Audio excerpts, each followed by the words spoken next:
4 апреля 2024 года около 15 часов 50 минут на 124 километре федеральной автомобильной дороги в Малопургинском районе Удмуртской республики предварительно водитель легкового автомобиля допустил выезд на полосу, предназначенную для встречного движения, где совершил столкновение с двумя грузовыми автомобилями.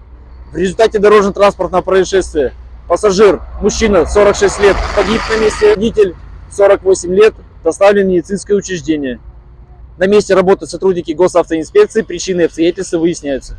Я сегодня ехал со стороны Ижевска, ехал по своей полосе, ничего не нарушая, ехал километров 70, наверное, притормаживал под гору.